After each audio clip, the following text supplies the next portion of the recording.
I know what it's like.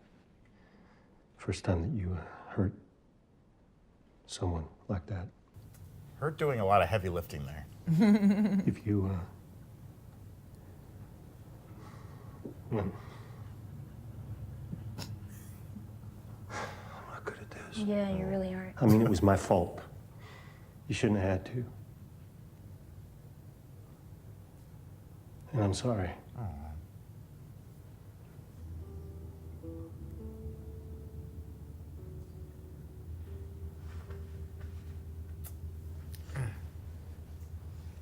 Her felines. I know. Has an adult ever said sorry to her before? No. It wasn't my first time.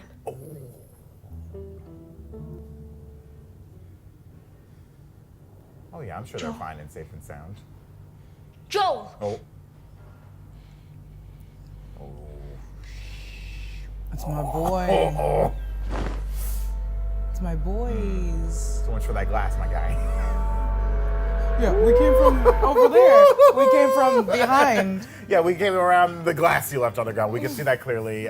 We weren't shocked by it. Welcome back to New Rockstars. The Last of Us Episode 4, Please Hold On to My Hand, is out. And we just got introduced to a whole bunch of new folks that will almost certainly die in the next 2 or 3 episodes with its way, the way the show is killing people, right? You don't get long-term casting on this show, I don't think. I don't know. This is the Break Room, our daily live show that keeps you updated on all the nerdy news that you need to know about. And today, we're talking about The Last of Us Episode 4. So sprinkle a trash can full of glass in front of your door so you can really focus in with us as we dive into this episode. I'm Brandon Barrick, and with me today we have Jessica Clemons. Hello. And we also have, is that Anna Vanston across the way? I don't know. Oh my goodness, the problem with kleptomaniacs is that they take everything literally. No, absolutely not. She's really Back getting to you, into Brandon. character. Really getting into character.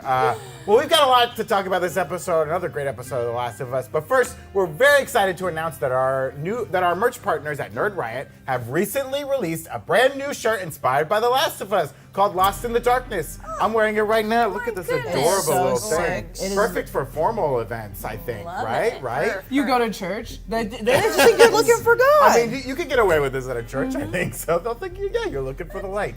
You can pick up this awesome shirt at nerdriot.shop, where you will also find tons of great merch featuring new rock stars and other nerdy fandoms that we love. Support the channel and rock some great merch at nerdriot.shop. Also, we're all wearing the same jacket. I don't know if you noticed that. Does it look familiar to you? I don't know. Well, this jacket from Huckberry is the same jacket that Joel wears on The Last of Us. The exact same jacket. The costume designers of The Last of Us used a Flint and Tinder waxed canvas trucker jacket from Huckberry for Joel's iconic look. It's flannel lined, so it's warm and comfy. I'm sweating here in the studio. And the wax linen on the outside develops a cool patina over time, so everyone's jacket will wear a little differently the more you use it. It's made in the USA from really sturdy stuff. It's probably also cordyceps resistant, though we haven't tested that yet. I'll go test it tonight. Okay, we'll get someone with cordyceps to bite us, and we'll let you know next week if we're still alive.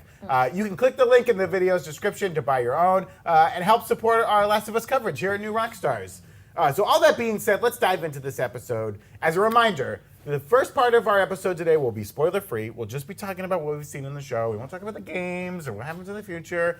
We recommend, if you haven't played the games, to avoid reading the comments if you don't want to be spoiled. And if you're in the comments, don't spoil it. Just like and subscribe. Don't spoil down there, okay? There are a few foreshadowing moments in this episode for folks that have played the game, so we'll be leaving those out of the episode recap and covering them at the end of the show. And we'll give you a big warning before we get into spoiler territory, so you're safe. So for now, let's dive into the episode we saw. The episode begins with Ellie having her own little taxi driver moment, and she's checking it out, you know what I mean?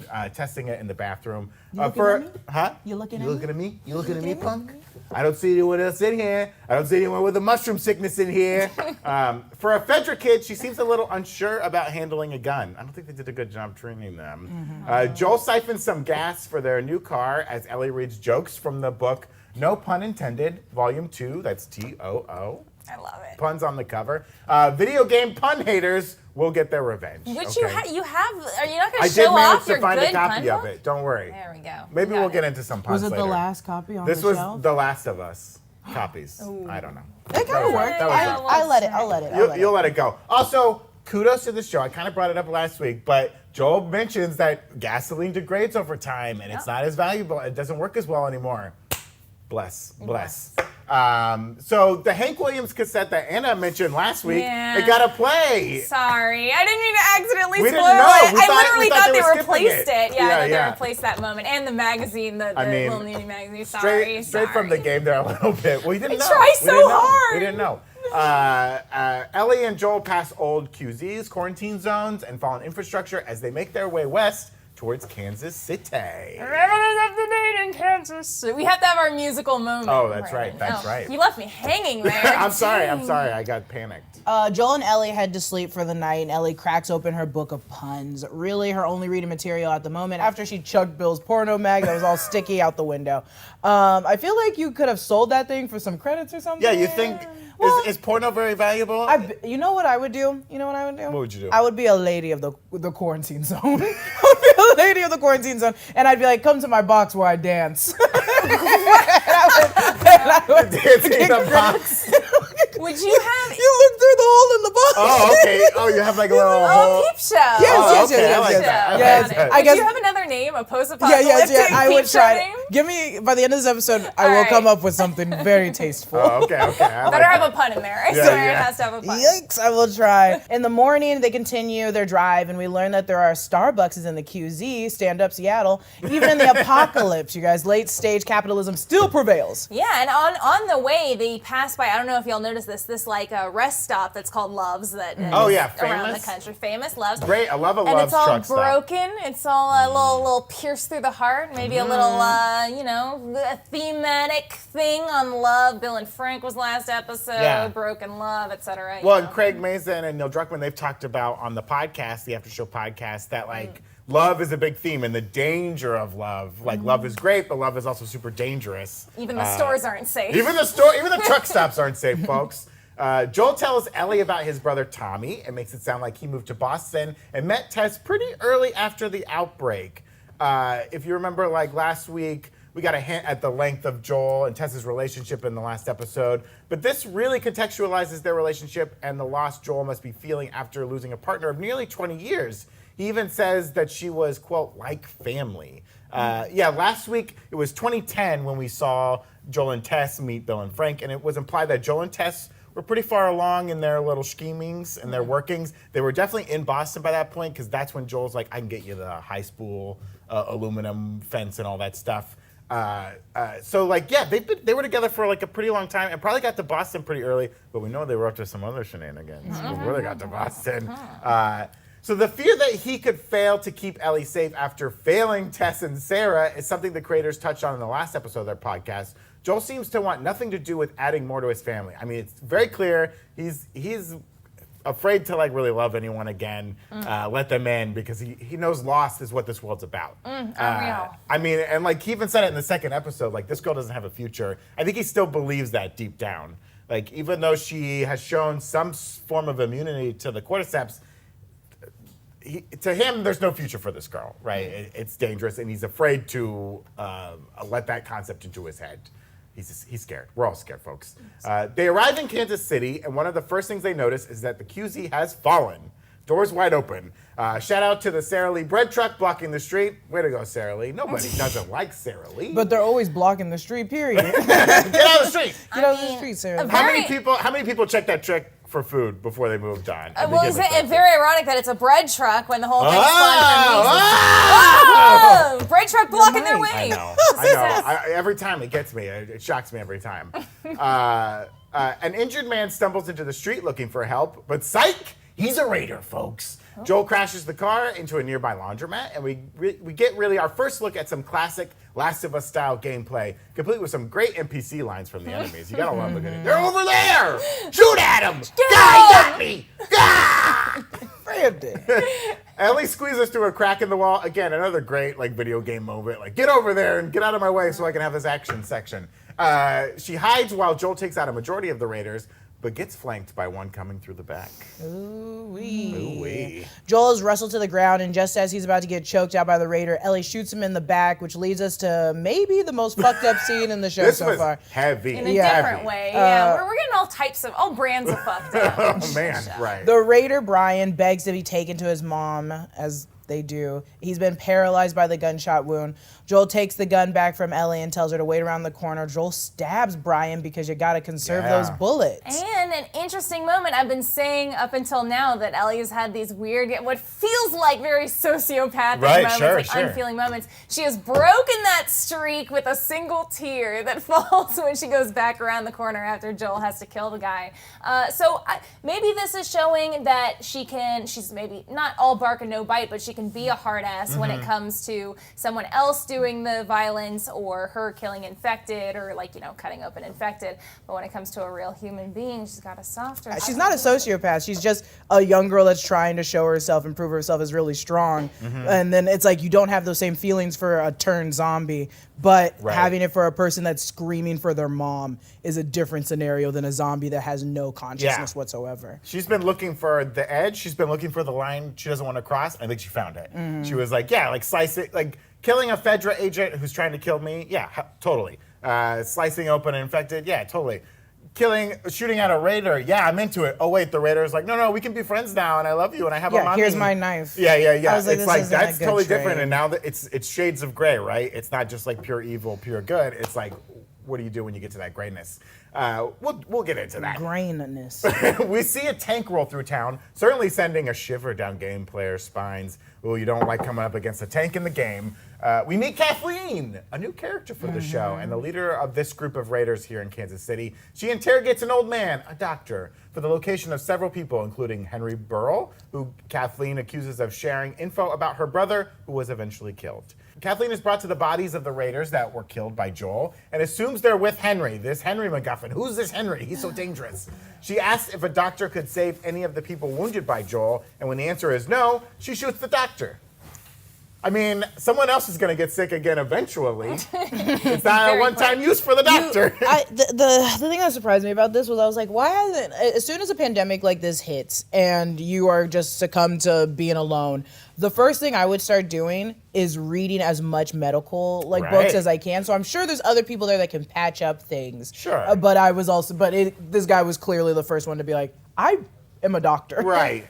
She tells her team to find everyone associated with Henry and these deaths and kill them. Joel apologizes to Ellie for putting her in a position where she needed to shoot a raider, and Ellie admits that this wasn't her first time she's had to hurt someone.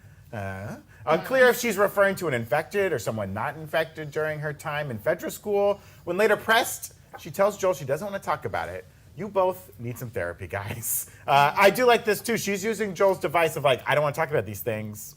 If he wants that to happen, he's got to allow her to have her things she doesn't want to talk about. Joel gives Ellie the gun back along with a quick lesson in gun safety. And it's just like this, father, God. Me with the gun, I'd literally be like, this way? This way? To the side? This way? What It's about some of these? upside down. What if I put it What towards about my it? own head? What if I put it in my mouth and blow into it? When I he don't was know. like, you hold it like this, I was like, I would not know at all how to hold this gun. I'd be like this. The pair leave their hiding place as Kathleen is brought to the attic with some children's drawings and some empty food cans. The drawings depict two people, likely of Henry and Sam, as little superheroes. Oh, adorable. Kathleen and her partner enter a storage room where the ground is shifting. What the fuck is happening here? At first it's stagnant and then it goes, and I'm like, okay, you know what? Yeah. You know what? I mean, Get I out. have to. I feel like this is gonna be. This is the bloater. The bloater, the infamous bloater. Yeah. Which is an odd way to introduce it, but Right. okay, I sure. mean, in what we saw of the trailer of the bloater, he is Right. crawling He's out of out, like, up, something. yeah, and But it was there's, very like, fire. bright there. I don't know. Maybe he's like asleep right now, and then when the building collapses, it wakes up and crawls out. Right. She orders the building to be sealed. Yeah. So it's like they knew something was there. They know something is still there, and they're like, let's just keep people out of here for now. Ugh, I don't know. It also, we listen to it again. It's like it's not necessarily the growl of a creature, but it's not the growl of a creature. It's really hard to tell. It's like a getting rumbling there. noise, but it's hard to tell if that's just the the stone shifting or like a creature I think it's like in hibernation for in now. hibernation, like And sleeping, then- like yeah, a bear. It's like a bear. Like it swallowed a log so it wouldn't be hungry all winter. Delicious. Joel and Ellie break into an apartment complex and start hiking up the stairs.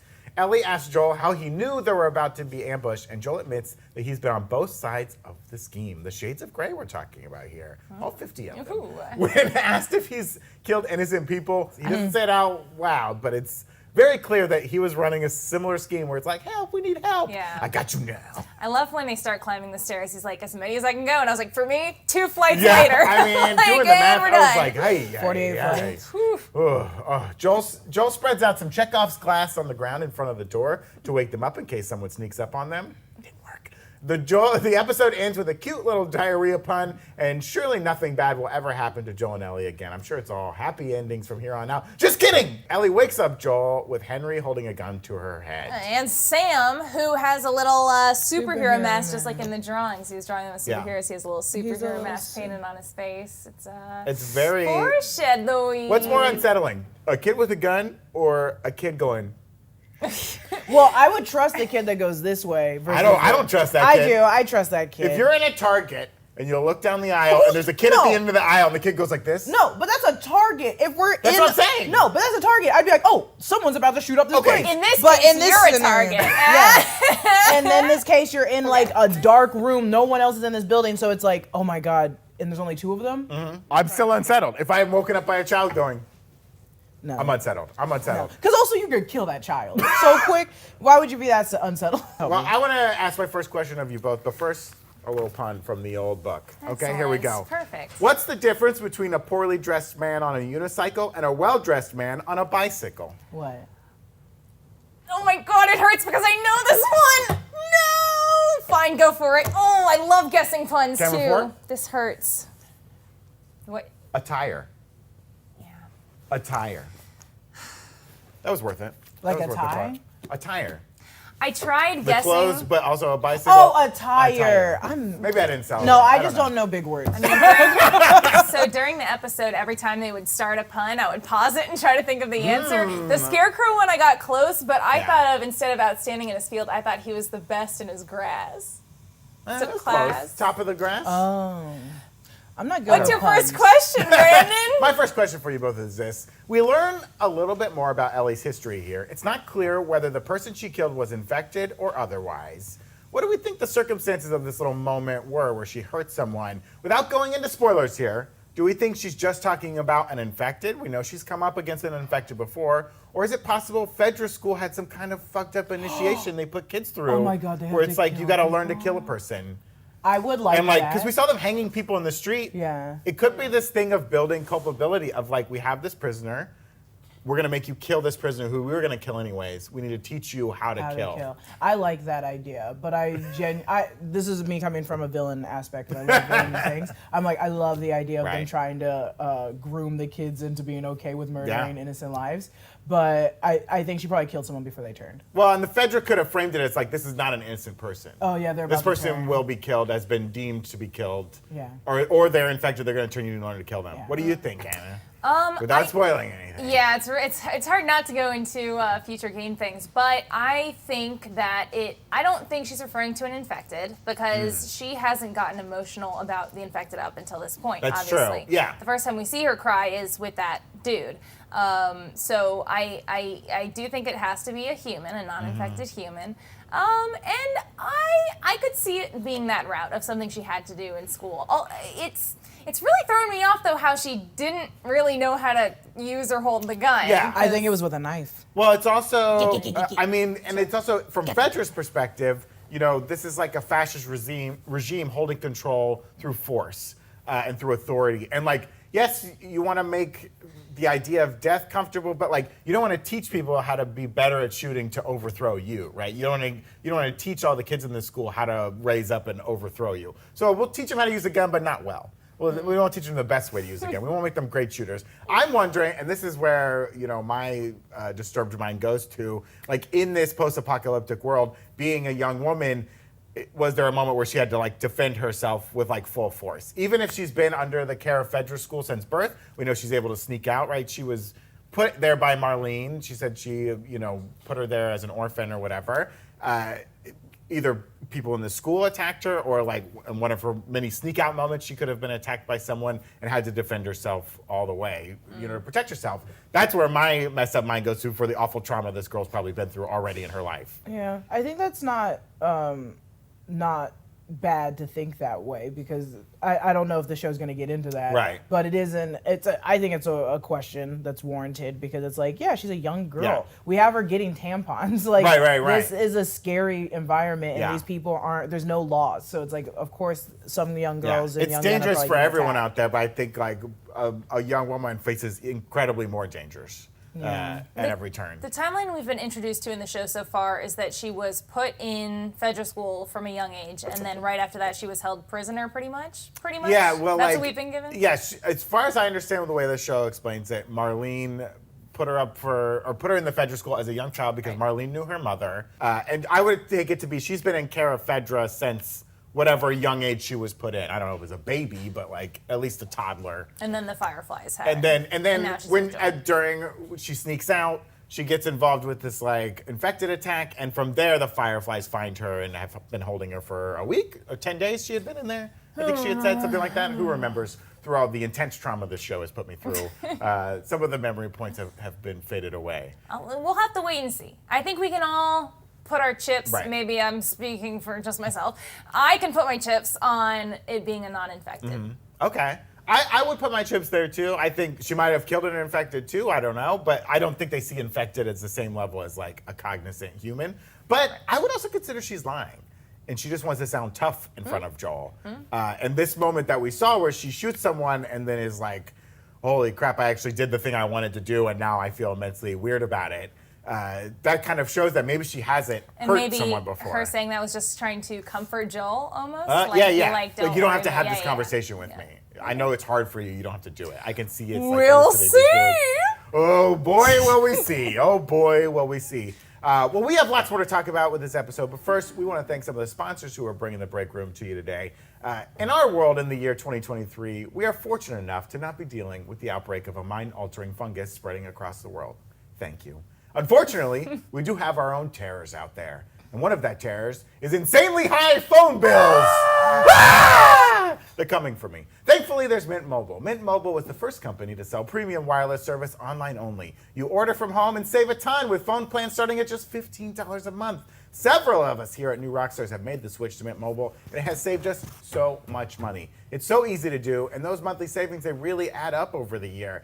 And you can keep your number, you can keep your contacts. It's really easy to port over. You can keep the phone you already have. Mint Mobile offers premium wireless for just $15 a month. By going online only and eliminating the traditional cost of retail, Mint Mobile passes significant savings on to you. All plans come with unlimited talk and text, high-speed data delivered on the nation's largest 5G network. Use your own phone with any Mint Mobile plan and switch easily in minutes. Switch to Mint Mobile and get premium wireless service starting at just $15 a month.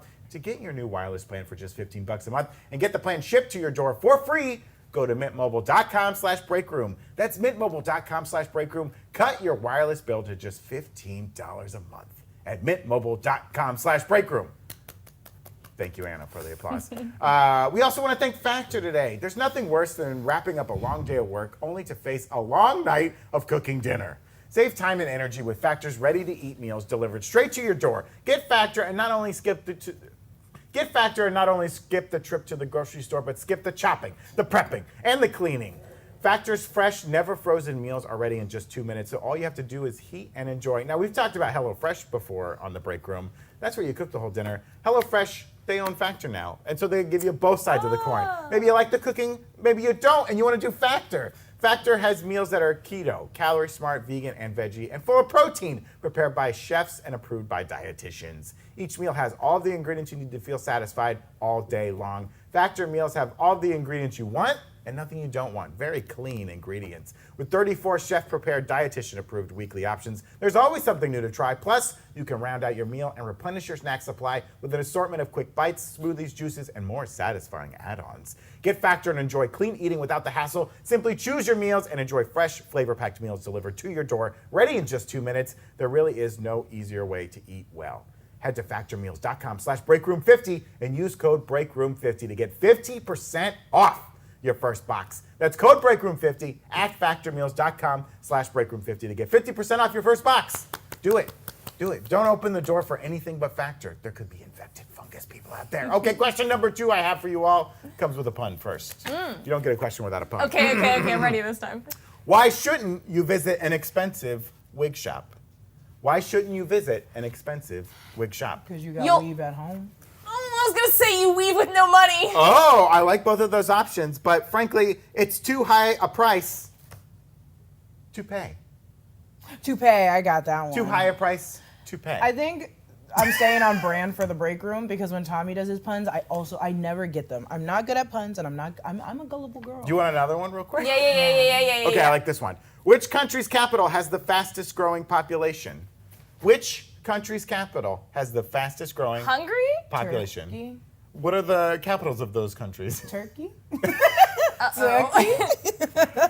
Budapest is one of them. Thank you, Tommy. Yeah, but I can't. But that. Wait, that's not a That's pun. not a That's just I know, trivia. because you're both wrong. Which country's capital has the fastest growing population? Frankly, it's Ireland, because every day, Ireland? it's Dublin. Oh, okay. I think ours made more sense, though. You don't even know the capitals of the countries you claim. I was gonna say Buddha, but I was trying to think I like, don't what's know the them. pun there? So I thought I must be wrong. I like that you just picked a country. I'll figure out the pun for the capital. Don't worry about it. Well, Hungary. It was great Okay, work. forget it. Hungary Forget was it. great. Hungary What's was the great. next question, Okay, Brandon? When you said capital, I thought you said country because they sound so similar. It's tricky. It's tricky. That was a Jeopardy one, folks. So the ground shaking thing in the basement, that's a bloater, right? Kathleen and her partner seem to know what it is, but don't tell the others. Do you think it's a bloater down there? Gotta be. Just thinking back to that trailer clip where he comes out, it's Out of the all ground? fiery. That's the place it's gotta be, baby. Well, and we talked about this last week. The bloater in the game was introduced with Bill. Yes. And we got through Bill with no bloat, Yes. just death. And I was like, what if it's Henry and Sam who are gonna be in the episode with the bloater? And I'm starting, me thinks that maybe. So we know there's some members of Kathleen's family that have been killed or harmed. We don't know about other members. Do you think whatever's in this basement, maybe it was a person that's infected that Kathleen is very close to, and with her power in this community is like, I don't want to kill this person, and it is evolving, and it is now turned into a bloater.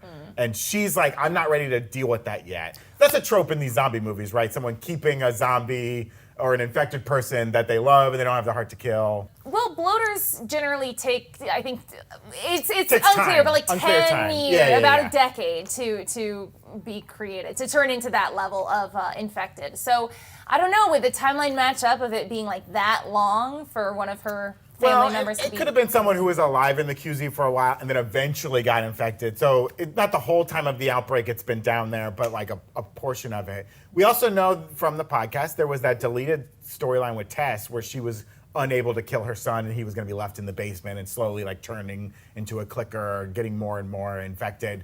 You know, this I love the idea that this is she's trying to do what's best for the QZ, but she also has her own secrets, right? Like, I'm keeping this very dangerous thing alive. Whatever it is, it's huge. It's moving the ground. And at least Kathleen and Captain Jimmy, I don't know that dude's name. I think it's very Captain badass Jimmy. looking man. Very badass Yeah, he looking looks dude. awesome. He's cool with it, or is like afraid to like question Kathleen's power? The only pushback I would have on that theory is that when she sees the ground like rising or whatever, it seems like it's the first time she's discovering this. And if she was keeping someone like safe underground or infected, like stored, she would know that they were there and maybe wouldn't be as shocked. It did feel like one of those like upper management problems where you're like, I've got a lot going on my plate. I'm not even going to address this right now. Okay. Yeah, it also trying to seemed keep like the community together. Yeah, it seemed like the conflict was more she is so Gotta get hell-bent Henry. on getting Yeah. Henry and Sam that she's going to push this aside for now rather than that being its own like plot point. But Well, and she's taken a page right out of the playbook of most dictators, right? Like, have a central enemy that you can put the people against, and they won't question you and your decisions. Be like, we all got to work together to stop Henry because he's so dangerous. And then when we see Henry, he's a guy with a kid who's just trying to stay alive, probably, and was probably in the right. because we know Kathleen's probably in the wrong. Yeah, but I will say I think that Kathleen is kind of a good, well-rounded character because she seems very much genuine in her intentions. Like it doesn't seem like she's some like crazy evil dictator who just wants to cause chaos and madness. I mean, she's killing the doctor. I don't think that's ever a good position to be in. Yeah, but she's doing it out of revenge for a loved one. I mean, like, she cool. You know, we as an audience can see that her actions are wrong, maybe, but from her perspective, I think she's well-rounded enough that we can sympathize with the fact that her brother was like held, potentially tortured, killed in the cell, and she's like, oh, so now that you're in the cell, it's not okay to torture and kill people, but when my brother was, like that, I feel like I like her character actually. I'm not saying she's right. I'm saying I like her character. I think it's a good addition. We're gonna keep an eye on you, Anna, because you can turn on us any day now. Don't touch my brother! You've got too many friends here in the office. I'm afraid you're gonna rise up. Jessica, what's in the basement? I think it's also a bloater. Oh yeah, dog. It's got to be our big bloaty boy. Big bloaty boy. I mean, I would love for this show to introduce a new strain of monster that we haven't seen in the game. I'm saying like totally new monster. Is this an alligator that's turned? And now we got an alligator monster or something like that. I'm just spitballing, Craig. Craig, you hiring? You hiring for the show? I got some great ideas. It could be something brand new. I would love that. Would I love that? I don't know. Or would game fans rise up if they come in with a totally new thing? A totally new monster out of nowhere? I don't know. All right, we're going to get into our game changes section. So we're going to begin to open the spoiler box. So if you want to be totally clean for this show, we'll see you when the show's over. Come back and rewatch the episode. This is just game This spoilers. is just game changes. Yeah. This is game changes. So this is stuff in the game. This is in the show. Not in the show. Yeah.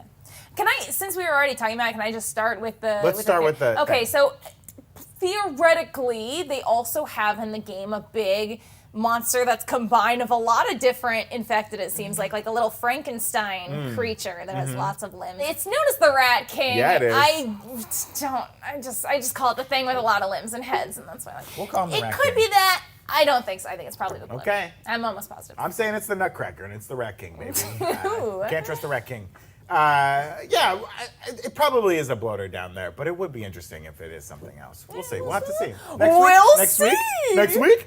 But let's talk about some similarities, some differences. Similarities, a lot of this episode follows similar beats that the game does. It does seem to like really quickly jump over some moments, but probably for the best, probably pacing things, you know. The part where the Raider's like, help me, I need help, and he's like, nah, gun it. That's pretty much the same, and then they get into a shootout right there. We are also introduced to Henry and Sam. The book of puns that Ellie has is the same. It's the same title, the same author, fun stuff like that. But one of the biggest differences in this episode is the location. In the game, this all takes place in Pittsburgh. We meet Henry and Sam in Pittsburgh. And in the show, it takes place in Kansas City. Whether this was for a practical reason, like filming locations were easier in Kansas City or something like that, or whether it was just to like move them across the country faster or something like that. I like the latter. I think they want to imply that they're really making Also, some yeah, because I think the location for Kansas City and Pittsburgh aren't. No one's going to be like, hey! Well, I like mean, to be like Boston and then we're in Pittsburgh and it's like we're so on the East Coast still. Let's start heading west already. yeah. Right? So we'll see. They might even say something about it in the podcast, but we haven't gotten heard there. the podcast We yet, haven't heard no. the podcast yet. The moment that Ellie shoots a guy to save Joel is also a little bit different in the game. Joel is being drowned by a raider, and he drops his gun. It's a little bit out of reach, and then as he's like about to drown, Ellie grabs the gun and shoots him. And Joel's pissed that she does this, and she's pissed that he doesn't say thank you. So they, instead of like this like heartfelt moment, it's just like, dude, what the fuck? Like, you gotta say thanks? Like, you're welcome. But she's less cut up about it in that moment. She's like she's like, dude, I just shot that dude, huh? Right. Like, dang.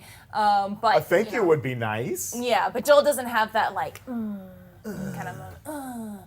And then one other detail that I'm like, this is probably for the best because that was gruesome, is that the giant truck that has Run on the front of it normally has a dead body tied to the front with its legs cut off as an extra little like, Yeah, we didn't we're need gonna it. kill you. We didn't need it. And didn't these people learn anything from Bill? You got to have paint management resource. They're wasting paint, painting Run and your little symbols on stuff. No, you got to save your paint, folks. Save the pain. Save the Grow paint. some strawberries, save the pain. Oh, the strawberries. I can't even think about about it. Let's talk about kill counts for this episode. Joel coming in with a staggering 3. Does a great job shooting. Is really poised and a little stabby at the end. Though that one was wounded. He didn't catch him from the top. Kathleen gets 1. Pretty cold-blooded killing of that doctor. I love that moment because as soon as she was back there, I was like, she's just going to go in there and shoot that dude. And she did. It was great. So now let's get into, we'll do full spoiler talk. All bets are off. We can talk about Game 2. We can talk about DLC. We can talk about what we know. Okay? But before we get there, one more pun for you folks. Yay. I got another pun for you folks. One more chance. How do you organize a space party? How do you organize a space party? You do astronaut. Even try. You got an answer? No, I'm not good at puns, but I love listening to them. Start at the beginning. How do you organize a space party? Well, folks, you plan it. Planet. You galaxy who can come first. Maybe. We'll leave a note for old Will Livingston to see if he likes that better. Planet. So here's another question I have for you two. Uranus. Oh boy. That's all I You got. can't see Uranus this time of year. Kathleen is a new character introduced for this show. Since the show seems to be setting up to be a bigger character, how do you think she'll play a part in the rest of the story? Okay, for instance, we do know that when they get to Salt Lake City in the games, some raiders seem to know about the legend of Joel and Ellie from their time in Pittsburgh in the game or Kansas City in the show.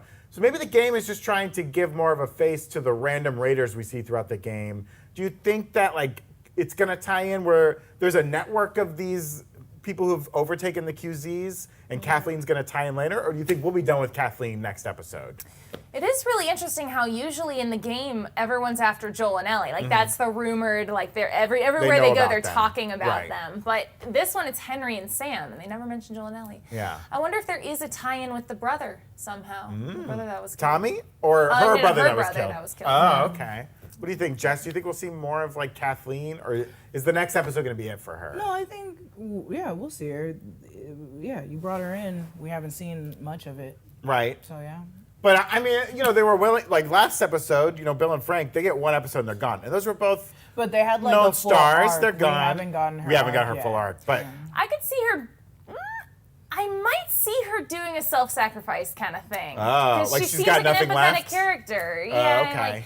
Like she's trying to be. It seems like she's trying to be tough. She's trying to get revenge and things like that. I wonder if she's going to end up sympathizing with Joel and Ellie and putting herself in danger. This is all just complete speculation, I guess. I have no idea. I could see her taking the spot of the DLC where they kidnap Ellie and then bring her back into the mountains, and they're like, we're gonna eat her, the cannibals. So I could see her becoming that part of the storyline if we don't want to get into that part of the storyline, eventually her kidnapping him. Because I think a big part of the game and a big part of real life, which is the crossover from the game to the being on TV, is that people are more we're afraid of the zombies, yes, but we should be more afraid of the people, right? Because the zombies are just animals. The people are synchronized, could sneaky, be good, conniving. but they choose to be bad, right? And I like that part of the game. So it's I think she's gonna be playing a long game overall. Instead of seeing different types of ravenous people, maybe she will be the ravenous people.